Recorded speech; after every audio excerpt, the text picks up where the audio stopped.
നമസ്കാരം.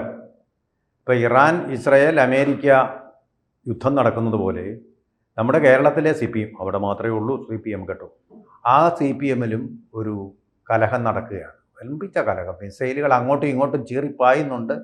എന്താണ് ഇതിൻ്റെ ഒരു അന്ത്യം? ഒരു കുന്തവും പിടികിട്ടുന്നില്ല. തെരഞ്ഞെടുപ്പ് കഴിഞ്ഞ് ഇത് തുടരുന്ന ഒരു യുദ്ധമാണിത്. അനന്തമായി നീളുന്നുവെന്ന് അമേരിക്ക ഇറാൻ യുദ്ധത്തെക്കുറിച്ച് പറഞ്ഞതുപോലെ അങ്ങനെ നീളാവുന്ന ഒരു യുദ്ധം ആണെന്നാണ് എനിക്ക് തോന്നുന്നത്. അറിയില്ല, നമ്മളിപ്പോൾ വഴിയോര കാഴ്ചക്കാരനായിട്ട് നിൽക്കുന്നതല്ലേ ഉള്ളൂ. ഉള്ളിലുള്ളവർക്കും മുകളിലുള്ളവർക്കും പോലും ഇതങ്ങനെ പരസ്പര വിരുദ്ധമായിട്ടാണ് സംസാരിച്ചു കൊണ്ടിരിക്കുന്നത്. ഇപ്പോൾ PK ശശി പറഞ്ഞിരിക്കുന്ന കാര്യങ്ങളാണ് രസം. പാർട്ടിക്കുള്ളിലെ ഇരുമ്പ് മറയ്ക്കുള്ളിലെ ഒക്കെ ആന്തരിക രഹസ്യങ്ങളൊക്കെ മറനീക്കി പുറത്തു വന്നുകൊണ്ടിരിക്കുകയാണ്. അതായത് PK ശശിയുടെ അഭിപ്രായ പ്രകാരം കഴിഞ്ഞ ദിവസം കോട്ട മൈതാനത്ത് പാലക്കാട്ട് ഒരു കൺവെൻഷൻ നടന്നു. പാർട്ടിയിലെ വിമതരുടെ കൺവെൻഷൻ ആണ് അതെന്നാണ് നമ്മൾ വിചാരിച്ചത്. പക്ഷേ PK ശശി പറയുന്നത് അങ്ങനെയൊന്നുമല്ല, ഇത് വിപ്ലവകാരികളുടെ കൺവെൻഷനാണ്. അപ്പോൾ വിപ്ലവകാരികളുടെ പാർട്ടിക്കകത്ത് വീണ്ടും വിപ്ലവകാരികളുടെ ഒരു ഗ്രൂപ്പ് ഉണ്ടായിക്കൊണ്ട് അവർ കൺവെൻഷൻ നടത്തുന്നു. കോട്ട മൈതാനം നിറഞ്ഞു എന്നാണ് ശശി പറയുന്നത്. എങ്കിലും ഒരു 1000 കുറയാതെ ആൾക്കാരുണ്ടായിരുന്നു. CPMൻ്റെ ഇരുമ്പ് മറയും ഉരുക്കു മുഷ്ടിയെയും ഭയപ്പെടാതെ തന്നെ 1000 പേര് പാലക്കാടെന്ന് പറയുന്ന അവരുടെ കോട്ടയിൽ ഇങ്ങനെ തടിച്ചുകൂടി എന്ന് പറയുമ്പോൾ നിസ്സാര കാര്യമൊന്നുമല്ല. PK ശശി അറിയാമല്ലോ, ഒരു കാലത്ത് അവരുടെ ഐക്കോണായിരുന്നു ഈ PK ശശി. PK ശശിയുടെ തീവ്രത അളക്കാൻ വേണ്ടിയിട്ടുള്ള സംരംഭങ്ങളൊക്കെയാണല്ലോ എപ്പോഴും വലിയ വാർത്തയായിട്ടും ട്രോളായിട്ടും ഒക്കെ നിലനിൽക്കുന്നത്. ആ PK ശശിയാണ് പറഞ്ഞത്. അദ്ദേഹത്തെ സംരക്ഷിക്കാൻ വേണ്ടിയാണ് പാർട്ടിയുടെ ശ്രീമതിമാരെല്ലാം കൂടെ അവിടെ നിന്ന് ശ്രമം നടത്തിയത്. പക്ഷേ ഇപ്പോൾ പാർട്ടിയുടെ സംഹാരകനായിട്ട് അദ്ദേഹം മാറുന്ന വലിയൊരു കാഴ്ചയാണ് നമ്മൾ കണ്ടുകൊണ്ടിരിക്കുന്നത്. അതുപോലെ തന്നെ ജില്ലാ സെക്രട്ടറിയെ പറ്റി അദ്ദേഹം പറഞ്ഞ വാക്കുകളാണ് നമ്മളെ ഒന്ന് ഞെട്ടിപ്പിക്കാൻ സാധ്യതയുണ്ട്. EN സുരേഷ് ബാബു എന്ന് പറയുന്ന പാർട്ടിയുടെ ജില്ലാ സെക്രട്ടറി, അദ്ദേഹം സ്പിരിറ്റ് കച്ചവടക്കാരനാണ്, സ്പിരിറ്റ് മാഫിയക്കാരനാണ് നോക്കിയാണ് അദ്ദേഹം പറഞ്ഞത്. പരസ്യമായിട്ട് ചന്തയിൽ പറയുന്നത് പോലെ തന്നെ കോട്ട മൈതാനത്ത് വെച്ച് അങ്ങ് പറഞ്ഞ കള്ളു കുടിച്ചിരിക്കുമ്പോഴാണ് സെക്രട്ടറിയെ തീരുമാനിക്കുന്നത്. അങ്ങനെ കള്ളു കുടിച്ചെടുത്ത ഒരു തീരുമാനത്തിൻ്റെ ഫലമാണ് ഈ സുരേഷ് ബാബു എന്നുമാണ് പറഞ്ഞിരിക്കുന്നത്.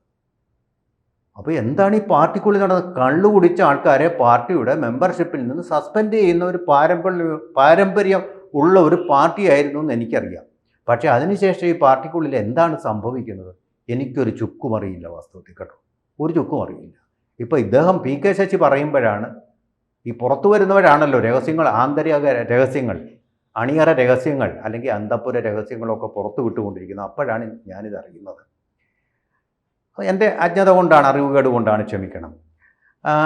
അതുപോലെ തന്നെ വേറൊരു കാര്യം അദ്ദേഹം പറഞ്ഞത് കള്ളുമായിട്ട് ബന്ധമില്ല. ഒരുപക്ഷെ എനിക്ക് തോന്നുന്നു സ്പിരിറ്റുമായിട്ടുള്ള ഈ അഭേദ്യമായിട്ടുള്ള ബന്ധം കൊണ്ടായിരിക്കുമോ നമ്മളുടെയൊക്കെ ബാറുകളുടെ സമയം നീട്ടിക്കൊടുത്ത് അടുത്ത കാലത്ത് അങ്ങനെ ഒരു തീരുമാനം ഗവൺമെൻറ്റിൻ്റെ എക്സൈസ് വകുപ്പ് മന്ത്രി കൈക്കൊണ്ടത്. പാർട്ടിക്കുള്ള അഭേദ്യമായിട്ടുള്ള ബന്ധം വെളിപ്പെടുത്തുന്നില്ലേ? ഒരു സംശയം തോന്നുന്നതാണ്.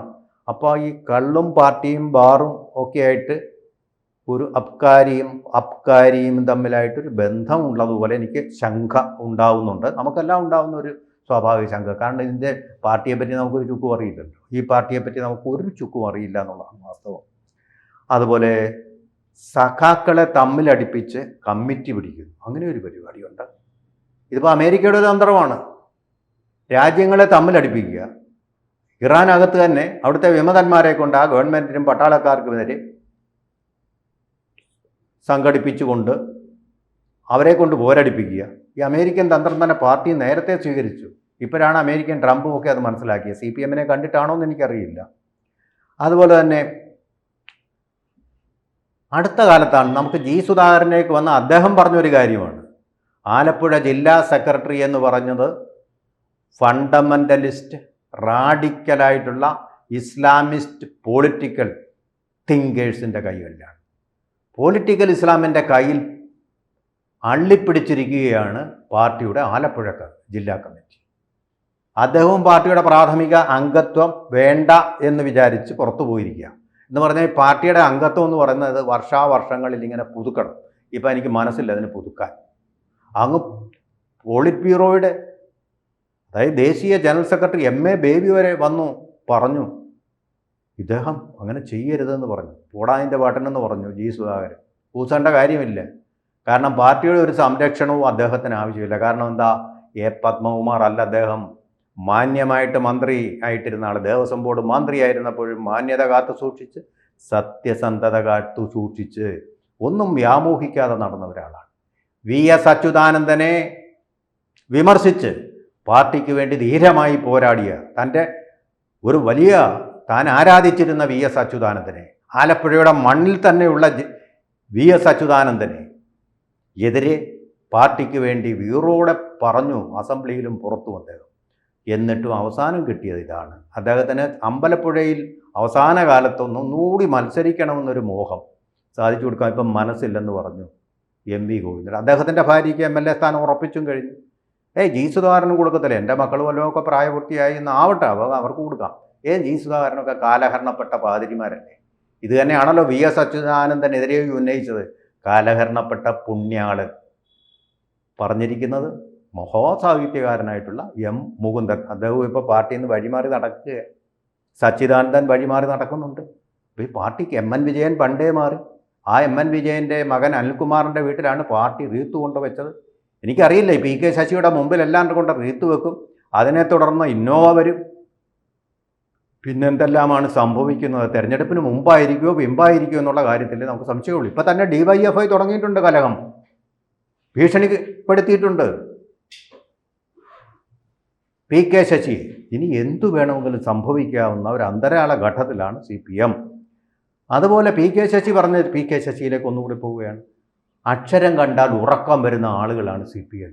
പണ്ട് അക്ഷരങ്ങൾ പഠിച്ച് സിദ്ധാന്തങ്ങൾ പഠിച്ച് മസ്തിഷ്ക പ്രക്ഷാളനം നടത്തി രംഗത്തിറങ്ങി മറ്റൊന്നും തലയിൽ കയറാത്ത ആളുകളായിട്ട് മാറിയ ആളുകൾ, ഫണ്ടമെൻ്റലിസ്റ്റ്, റാഡിക്കലിസ്റ്റ്, ഇസ്ലാമിസ്റ്റുകളെ പോലെ തന്നെ മാറിയ ആളുകളാണ് ഇപ്പോൾ അക്ഷരം കണ്ടാൽ അവർക്ക് ഉറക്കം വരിക. അക്ഷരം കാണുമ്പോഴേ ഉറക്കം വരുവുള്ളൂ എന്ന് എനിക്ക് സംശയമുണ്ട്. ഉറക്കം വരുന്നവരായിട്ട് മാറിയിരിക്കുന്നു. അതുപോലെ തന്നെ DYFI യൂത്ത് സെൻറ്ററിൽ കള്ളും കഞ്ചാവും, അത് പാലക്കാട്ടെ DYFI യൂത്ത് സെൻറ്ററിലായിരിക്കാനാണ് വഴി, കള്ളും കഞ്ചാവും വിതരണം ചെയ്യുന്നു. അതിനോടൊപ്പം അദ്ദേഹം പറഞ്ഞൊരു കാര്യം, സഖാവ് കോടിയേരി ബാലകൃഷ്ണൻ, പാർട്ടിയുടെ സംസ്ഥാന സെക്രട്ടറി ആയിരുന്നല്ലോ അദ്ദേഹം, ഉണ്ടായിരുന്നെങ്കിൽ ഇതൊന്നും നടക്കില്ലായിരുന്നു. അവിടെയാണ് എനിക്കൊരു സംശയം പ്രബലമാവുന്നത്. അദ്ദേഹത്തിൻ്റെ മകനെയല്ലേ കഞ്ചാവ് കേസിൽ പിടിച്ചിട്ടുള്ളത് ബാംഗ്ലൂരിൽ വെച്ചിട്ട്? അങ്ങനെയല്ലേ അദ്ദേഹത്തെ പാർട്ടി സെക്രട്ടറി സ്ഥാനത്ത് നിന്ന് മാറ്റിയത്? അങ്ങനെയൊക്കെയുള്ള സംഭവം, ഒരു ദയവുമില്ലാതെ ദാക്ഷിണ്യമില്ലാതെ അദ്ദേഹത്തെ പാർട്ടി പിന്നെ മക്കളൊക്കെ ഈ കേസിൽ നിന്ന് മുക്തരായിട്ട് വന്നു. അപ്പോഴും കോടിയേരിയെ നിങ്ങൾ മറന്നില്ലേ? ഇപ്പോൾ കോടിയേരിയെ ഓർത്തുകൊണ്ട് വരുന്നു. എനിക്ക് മനസ്സിലാവുന്നില്ല ഇതെങ്ങോട്ടാണ് ഈ പാർട്ടിയും അതിൻ്റെ സഖാക്കളും ഒക്കെ പോകുന്നതെന്ന് എനിക്ക് മനസ്സിലാവുന്നില്ല. എന്തായാലും 1000 പേര് അവിടെ പങ്കെടുത്തെന്ന് പറയുമ്പോൾ 10,000 ഇപ്പുറത്ത് പിന്തുണയുമായിട്ട് നിശബ്ദരായിട്ടുണ്ടാവും, പേടിയുള്ളവരുണ്ടാവും പാർട്ടിയിൽ. ഇത് പേടിയില്ലാതെ അദ്ദേഹം പറഞ്ഞിട്ടുണ്ട്, DYFIയുടെ വെരിട്ടൊന്നും എൻ്റെ അടുത്ത് വേണ്ട, അതൊന്നും നടക്കാൻ പോകുന്നില്ല, ഞാനത് ലെവലേശം വാങ്ങാൻ പോകുന്നില്ല. അതുകൂടാതെ രക്തസാക്ഷി ഫണ്ടിൻ്റെ പേരിൽ സത്യം പറഞ്ഞതിന് പുറത്താക്കപ്പെട്ട ഒരാളും ഉണ്ടല്ലോ. അദ്ദേഹം ഇപ്പോൾ തെരഞ്ഞെടുപ്പിൽ മത്സരിക്കുമെന്നും മത്സരിക്കുന്നില്ലെന്നും ഒക്കെ പറയുന്നത് കേട്ടു. നേരം വെളുത്തെന്നും വെളുത്തില്ലെന്നും രണ്ടടയ്ക്ക പക്ഷികളെന്ന് ചെമ്മനം ചാക്കോ പാടിയതുപോലെ. എന്താണ് സത്യമെന്ന് അറിയത്തില്ല. ജി സുധാകരൻ്റെ കാര്യത്തിലതുകൊണ്ട് അമ്പലപ്പുഴയിൽ മത്സരിക്കുമെന്നും മത്സരിക്കുന്നില്ലെന്നും രണ്ട് കേൾക്കുന്നു. നമുക്കൊന്നും അറിയില്ല. രണ്ടടയ്ക്ക, നമ്മൾ വെറും അടയ്ക്ക പക്ഷികളുടെ അസ്തിത്വമുള്ള ആൾക്കാരാണ്. ഇവരൊന്നും അങ്ങനെയല്ലല്ലോ. ഇവരൊക്കെ അതിലൊക്കെ കൂടിയ പക്ഷികളുടെ, പരുന്തിൻ്റെയും കഴുകൻ്റെയും ഒക്കെ മനസ്സുള്ള ആൾക്കാരാണല്ലോ. അപ്പോൾ ഇതെന്താണൊക്കെ നടക്കുന്നത്? എന്തായാലും CPMൽ ഒരിക്കലും സംഭവിച്ചിട്ടില്ലാത്ത പോലെ കലാപക്കൊടികളുടെ ഒരു വലിയ പ്രവാഹമാണ് അങ്ങ് പാലക്കാട് മുതൽ ആലപ്പുഴ വരെ നടന്നുകൊണ്ടിരിക്കുന്നത്. അത് തെരഞ്ഞെടുപ്പിൽ ഈ പാർട്ടിയുടെ PR എക്സർസൈസുകൾ എല്ലാം, പത്രങ്ങളിലൊക്കെ വ്യാജ പരസ്യങ്ങൾ, ആളുകളെ പറ്റിക്കുന്ന പരസ്യങ്ങൾ, പറ്റിപ്പാണല്ലോ ഇപ്പോഴത്തെ സത്യാനന്തര കാലത്തെ അമേരിക്കയെ പോലെ തന്നെ ആളുകളെ പറ്റിച്ച് കള്ളം പറഞ്ഞുകൊണ്ടിരിക്കുന്നത് പോലെ തന്നെ CPM ഇപ്പോൾ കള്ളം പറഞ്ഞുകൊണ്ടിരിക്കുക. അങ്ങനെ പ്രസിഡന്റ് ഡൊണാൾഡ് ട്രംപും നമ്മുടെ CPMൻ്റെ ഇപ്പോഴത്തെ ആ നേതൃത്വവും തമ്മിൽ വളരെ സാദൃശ്യങ്ങളുണ്ട് എന്നും കൂടിയാണ് ഞാൻ പറഞ്ഞതിൻ്റെ പൊരുൾ.